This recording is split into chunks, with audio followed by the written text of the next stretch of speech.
My son doesn't want to try hard at anything and is holding us emotionally hostage, because if we don't take care of him, he said he's going to end up homeless and is fine with that. Posted by you/communication own 884. My son is 23 years old, recently graduated with a mechanical engineering honors degree, and has no college debt. He doesn't want to do anything. He has a job at a bike shop 2 days a week and doesn't work more than that. He just wants to go to the gym and sit on his computer and phone. He has 2 younger siblings who have drive and direction, but he says nothing motivates him. For years, I thought he was depressed. He has been on antidepressants in the past and has had therapy. His most recent stint with a therapist ended after 20+ sessions, and he told me they couldn't figure out why he is the way he is. Out of desperation, I spoke to the therapist, who told me he didn't think my son was depressed, but that things are hard for young men now and he needs time. He has been tested for ADHD and is on medication for it, when he can be bothered to collect the prescription. He doesn't believe he has ADHD, by the way. He has burned bridges with friends and is burning bridges with us.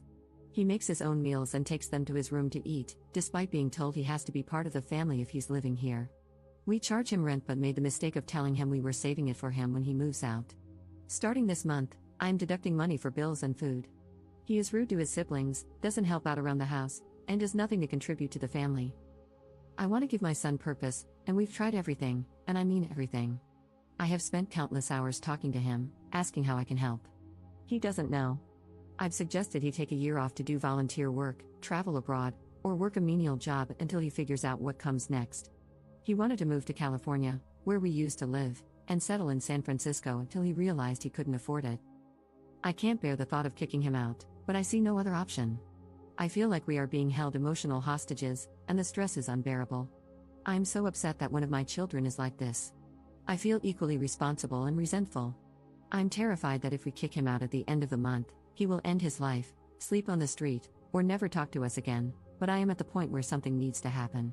It is ruining my life, my marriage, and my relationship with my other children. We have given him another deadline of the end of the month, but I am struggling to make it that far. Relevant comments. Commenter. I feel like I'm in the same position. I did what people told me to do, admit that I need help. I've been unmotivated for years. I sit in my room constantly. I only work 3 days a week, doing the bare minimum. Crap, I didn't even graduate high school. I admitted to my doctor that I needed help. I was constantly feeling terrible about myself, no purpose. In my case, I feel like I've let my family down. I feel like I don't fit in with them. They tried talking to me about it, but overall, it just felt like they were victimizing me, asking dumb questions like, "Why are you depressed?" I don't know. Part of it is purpose. Nobody needs me.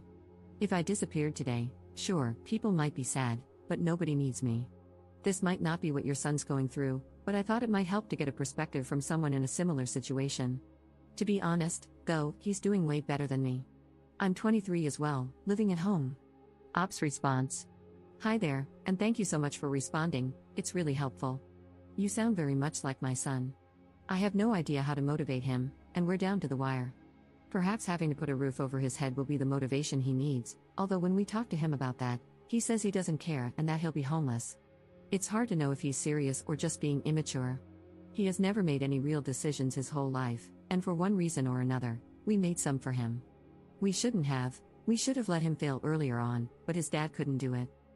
Now, my son doesn't know how to make decisions and has spent so long alone in his bedroom that he doesn't really know how to operate in the real world. This is why I'm worried about kicking him out, but if we leave things the way they are, he could still be living at home at age 30 or 40, and he isn't nice to live with, so it's not something I'm prepared to do. Update 5 months later. Op commenting on another thread posted in r/UK that was titled, "How to Get My Child Moving in Life." Parent of a child in a similar situation until I took action. My husband took the same stance as you, that nothing much could be done. We disagreed to the point of real marital stress. I had an epiphany and waited until he left for a business trip, then tackled the problem. My house, my rules. I removed my son's computer, phone, and all other devices and stored them off-site.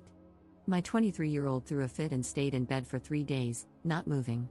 I checked on him to make sure he was alive, took him coffee and food, and talked calmly. After day 3, he got out of bed, sulked, then went back to bed again. This time, I did nothing, no food, no water, no conversation. He stayed in bed in a dark room and wallowed. Of course, I was worried and checked for movement, but nothing more. After a few more days, He got out of bed and said he didn't want to live like this anymore. He agreed he needed a change, agreed he needed antidepressants, and started hanging out with the family. I gave him his phone only when he left the house. Want access to the internet? Go and get it, I will not provide it. That was in January of this year. By March, he was several weeks into antidepressants, was rebuilding his relationship with his siblings, was less angry, and had a job. Full disclosure, my husband made him go into the office with him every single day to look for work. My son did the bare minimum, but eventually, my husband found a job that looked interesting. He applied and got it. It's just a job, not a career path, but it has changed our world. My son now works full-time and has kept his old weekend job. He now works about 10 days in a row, then takes a day off, by choice. With his first paycheck, he bought some new clothes, the first in several years, and some accessories for his bike. He's also made friends at his new job and goes biking with the guys after work. He's found his passion for biking again. I cannot stress enough the utter relief we feel. I can now sleep at night and no longer worry about him. Sure, he needs to figure out a longer-term plan, but for now, we can sit back and watch him rediscover the world, and realize it's actually quite a nice place. You can do more. You can give her purpose. Stop facilitating her lifestyle. Take away her internet access. It could be the motivation she needs. Good luck, I know it's hard. Second update 6 months later. Up here again. I want to provide an update for any parents in the same boat who stumble upon this thread. It's been a year since my original post, and our lives have changed unrecognizably for the better. After my son started work, his confidence grew, and his self-esteem improved. He had purpose. Over the last year, we kept revisiting the move, and sometimes things got heated, but we stuck to our guns until we gave him a hard deadline. The deadline came, and we made him leave the house.